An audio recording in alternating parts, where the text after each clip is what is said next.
오늘 하나님께서 우리에게 주시는 말씀은 요한복음 20장 24절에서 31절까지의 말씀이 되겠습니다. 요한복음 20장 24절에서 31절을 교독하도록 하겠습니다. 제가 먼저 24절을 봉독합니다.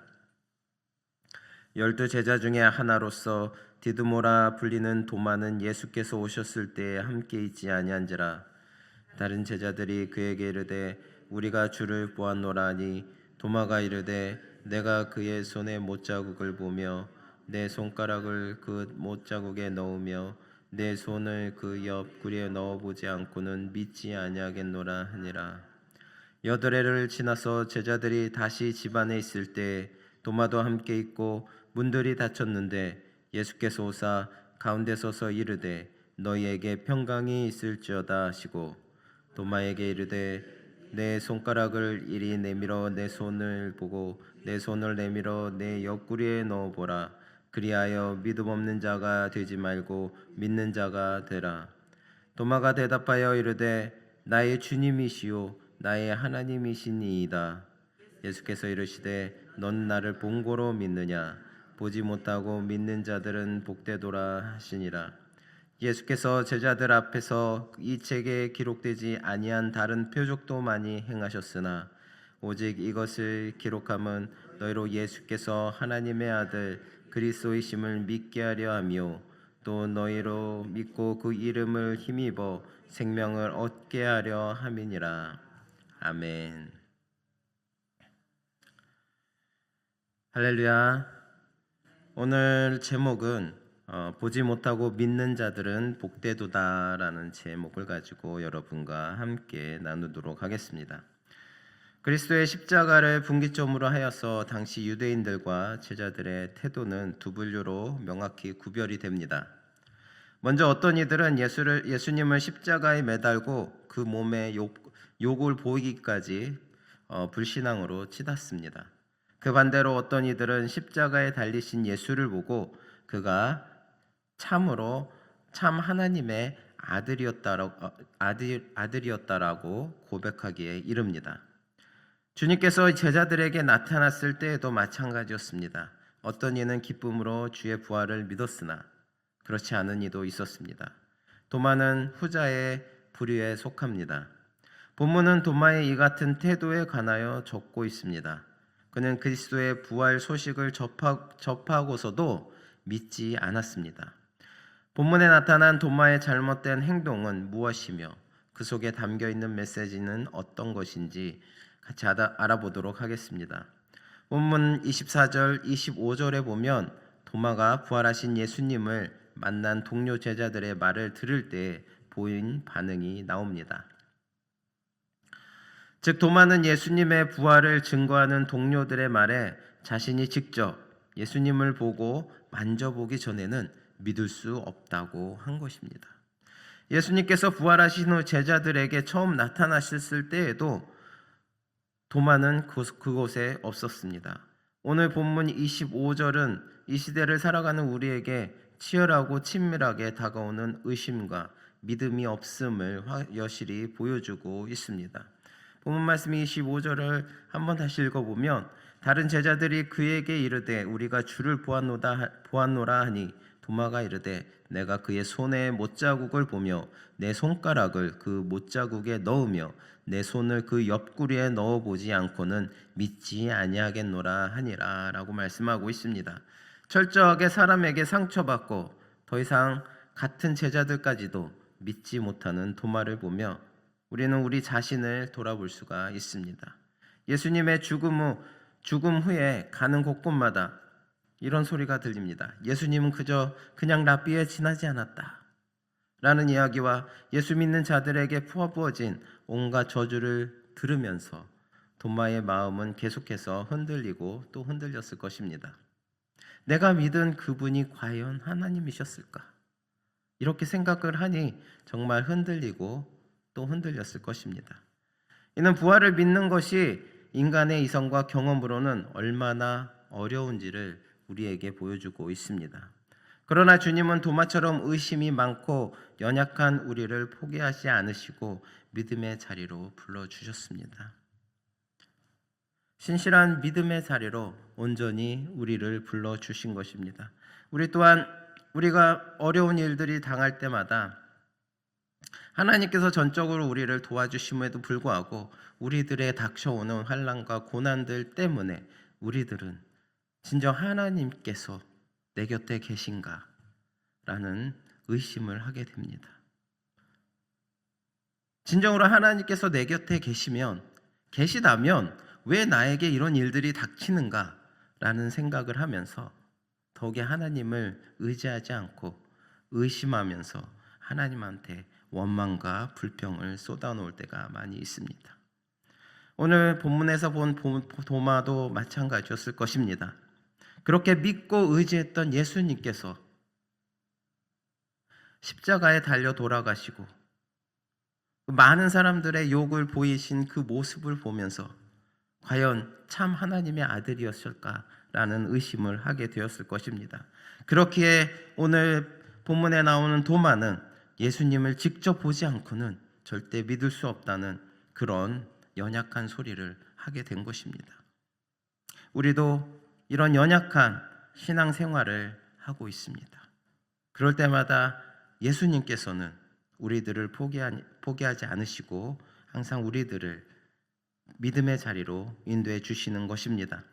26절과 27절을 보면 부활하신 예수님께서 두 번째로 제자들에게 찾아온 것이 나옵니다.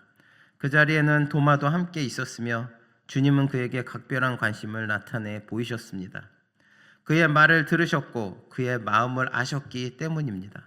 분명히 그는 주님께서 계시지 않을 때 제자들에게 내가 직접 보기 전에는 주님이 부활하신 것을 믿을 수가 없다라는 것을 말했음에도 예수님께서는 정확하게 그의 말을 알고 계셨던 것입니다.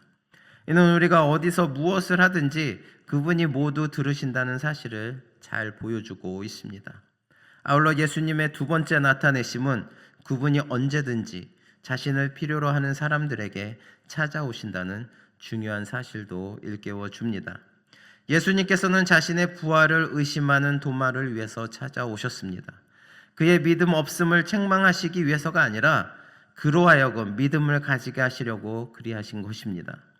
처음부터 그분이 이 세상에 오신 목적은 자신의 도움 없이는 결단코 소망을 가질 수 없는 죄인들을 위해서 오셨습니다. 또한 오늘도 예수님을 찾는 모든 이들을 위해서 언제나 어느 곳이든 찾아오신다는 것을 믿으시기 바랍니다. 누구든지 그분을 필요로 하는 이들은 찾기만 하면 쉽게 만날 수 있습니다.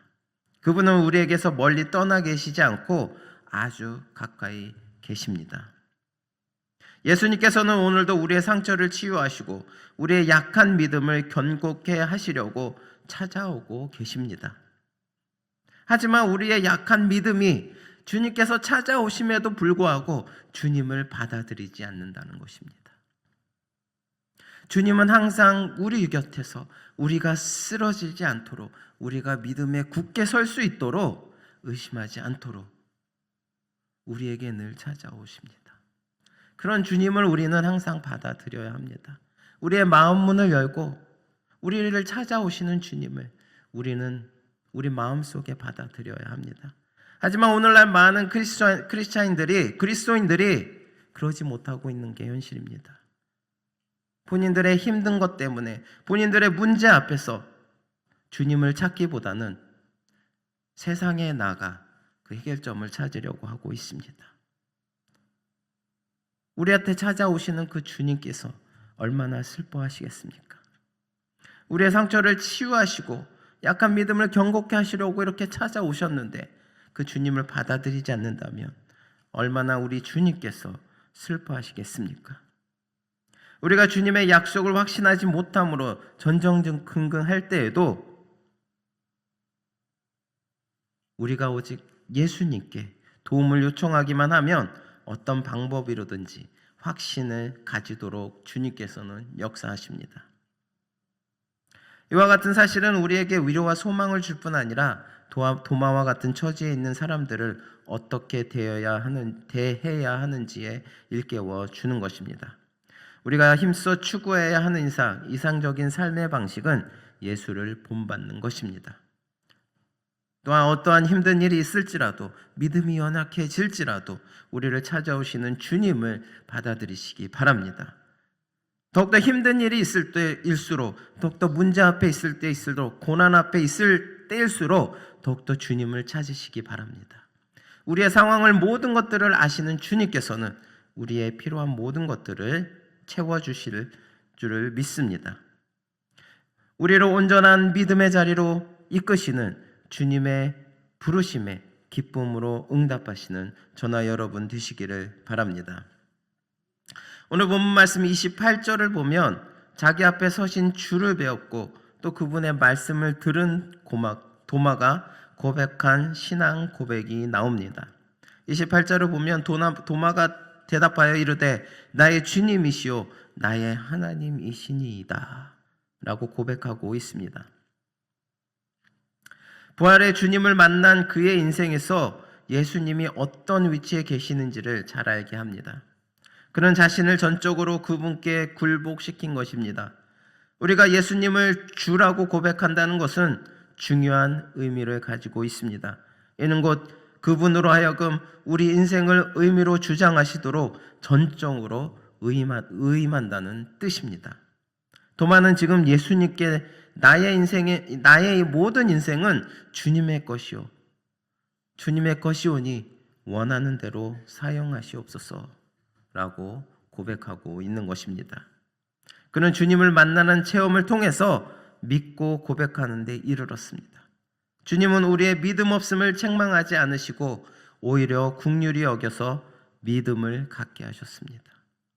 주님은 믿음 없고 연약한 우리를 그냥 버려두지 않으십니다. 믿음 없는 제자들을 믿음의 용사로 세우신 주님은 우리도 믿음의 길로 이끄실 것입니다. 지금 믿음이 연약하다고 좌절하지 마시기 바랍니다. 우리가 믿음을 갖도록 이끄시는 주님을 온전히 붙드시기 바랍니다. 무엇이든지 주님께서 결정하신 대로 그것을 온전히 따르고자 결심할 때 우리의 연약한 믿음이 더욱더 굳건하게 강건하게 세워질 줄 믿습니다. 오늘 본문 말씀 29절을 보니까 이렇게 말씀하고 있습니다. 예수께서 이르시되 너는 나를 본고로 믿느냐 보지 못하고 믿는 자들은 복되도다 하시니라 라고 말씀하고 있습니다. 보지 못하고 믿는 것은 하나님의 은혜로 가능한 복입니다. 그래서 보지 못하고 믿는 이들은 믿음이 하나님의 선물임을 깨닫고 그 은혜에 감사하며 하나님께 영광을 돌립니다. 또한 이 믿음을 통해 하나님과 친밀한 관계 속에 들어가는 복을 누리는 것입니다. 주님은 이러한 기쁨을 기뻐하시고 칭찬하십니다. 우리가 믿음으로 주님을 온전히 믿고 나아간다는 게 쉽지는 않습니다. 왜냐하면 우리 눈앞에 보이는 것이 없기 때문입니다. 하지만 제자들을 보십시오. 제자들은 주님이 살아계신 그 동안에 늘 주님을 따라다니면서 주님께서 행해오신 그 역사와 그 능력들을 곁에서 지켜보면서 주님과 함께 지내면서 주님의 살아계심을, 하나님의 아들이심을 직접 보고도 정작 예수님께서 돌아가셨을 때는 믿지 못하고 뿔뿔이 흩어졌습니다. 이렇게 보고도 제대로 믿지 못하는데 보지 않고 믿는다는 것은 결코 쉬운 일이 아니라는 것을 우리에게 잘 알려주고 있습니다. 하지만 우리가 보지 않고 믿을 때 예수님께서는 복되다라고 말씀하고 있습니다. 우리가 어떻게 보지 않고 주님을 참 하나님의 아들이라 믿을 수가 있겠습니까? 그것은 바로 성령님의 도우심으로 인하여 우리가 예수님을 참 하나님의 아들이라, 참 하나님이라 믿을 수가 있는 것입니다. 성령님을 우리 마음 가운데 온전히 받아들이고 오직 주님의 말씀 가운데 우리가 행하며 따라 나아간다면 우리가 보지 않고서도 우리 가운데 역사하시는 주님의 그 살아계셔서 역사하시는 그 능력을 우리는 느낄 수 있을 것입니다. 온전한 그 믿음으로써 신앙생활을 한다면 우리 가운데 늘 우리들을 넘어뜨리려고 하는 그 사단과 마귀들 앞에서도 우리는 굳건하게 올바로 서 있을 수 있을 것입니다. 비록 보지는 못하지만 살아계시고 역사하시는 하나님의 능력을 온전히 믿는 저나 여러분 되시기를 바랍니다. 마지막으로 30절과 31절에 보면 요한은 예수님이 행하신 표적을 기록한 목적이 예수님이 하나님의 아들 그리스도이심을 믿게 하고 그 믿음으로 생명을 얻게 하려는 것이라고 설명하고 있습니다. 우리는 믿음의 성장을 위해 말씀을 가까이 해야 합니다. 우리는 말씀을 읽을 때 역사적 사건들에 주목하고 그 내용을 아는 것으로 만족하려 해서는 안 됩니다. 이것은 지식을 많게 하여 지적 우월감을 가지게 하는 데는 도움이 되지만 그 속에 숨겨진 보화를 찾게 하지는 못합니다. 우리가 말씀을 읽을 때 주목할 것은 모든 말씀이 예수 그리스도에게 집중되어 있다는 사실입니다. 말씀의 중심이 그리스도이심을 알고 읽을 때 하나님께서 그것을 우리에게 주신 목적이 무엇인지 알게 됩니다. 말씀을 통해 예수가 우리의 구원자이시며 하나님이심을 발견하는 사람, 도마와 같이 그 앞에 무릎 꿇고 나의 주, 나의 하나님이라고 고백하는 사람이 말씀을 제대로 읽은 것입니다. 축복의 약속들이나 표적 등에만 관심을 기울이는 이들은 가장 중요한 보화를 잃게 되고 마는 것입니다. 우리는 말씀의 중심이신 예수 그리스도에게 집중함으로 영원한 보화를 소유하는 자들이 되시기를 바랍니다. 우리는 하나님의 말씀에 귀 기울이고 그 말씀 안에 거하는 삶을 사시기 바랍니다. 사랑하는 성도 여러분, 참 제자란 스승의 가르침을 받고 또 그 가르침대로 사는 사람을 이르는 말입니다. 단지 함께 있었고 가르침을 받았다 하여 제자가 되는 것이 아닙니다. 제자란 배우는 사람, 훈련을 받는 사람일 뿐 아니라 따르는 사람이기도 합니다. 예수의 제자란 그분이 어디로 가시든지 그리고 무엇을 하시든지 그대로 따르는 사람들을 가리킵니다. 우리가 그분의 제자임을 증명해 보이는 길은 그분이 힘써 행하신 일들을 쫓는 것뿐입니다. 예수님께서 우리에게 기독교인의 자리에 머물지 말고 제자가 되라고 하십니다. 기독교인이 되는 것은 어렵지 않습니다. 하지만 제자가 되기는 어렵습니다. 그래서 많은 이들이 주의 뜻을 알면서도 선뜻 나서지 못합니다. 이 시대에 하나님께서 요구하시는 인물은 기독교라는 종교에 머무는 사람이 아니라 예수님의 뜻을 온전히 따르는 제자들임을 명심하시기 바랍니다. 야고보서 1장 6, 7절을 보니까 이렇게 말씀하고 있습니다. 오직 믿음으로 구하고 조금도 의심하지 말라. 의심하는 자는 마치 바람에 밀려 요동하는 바닷물결 같으니 이런 사람들은 무엇이든지 주께 얻기를 생각하지 말라 라고 말씀하고 있습니다. 한국 나무와 미국 나무를 보면 겉으로 보기에 미국 나무가 더 굵고 더 튼튼해서 쉽게 바람에 쓰러지지 않을 것처럼 보입니다. 하지만 오히려 바람과 비 앞에 픽픽 쓰러진다는 것입니다. 반면 한국 나무는 얼핏 보면 너무나 보잘것없고 작고 약해 보이지만 오히려 비와 바람에 더 잘 견딘다고 합니다. 저는 여러분들이 꼭 겉으로 보기엔 믿음 좋고 건강한 나무가 아니라 철저한 믿음으로 무장된 주님의 귀한 제자가 되시길 진심으로 바랍니다. 그 어떤 환난과 시련이 다가올지라도 인내하면서 주님의 제자로서 참 평안과 주님의 주님 되심을 증거하며 의심하지 않으시는 이 시대의 진정한 제자들이 꼭 되시기를 바랍니다. 예수님께서는 오늘 이렇게 말씀하십니다. 너는 나를 본고로 믿느냐? 보지 못하고 믿는 자들은 복되도라. 어떠한 환난과 어려움이 다가올지라도 주님께서 늘 여러분 곁에 계시며 여러분들이 쓰러지지 않도록 늘 여러분들을 지키고 보호하고 계신다는 것을 믿고 오늘 하루도 승리하시는 저나 여러분 되시기를 바랍니다. 기도하시겠습니다.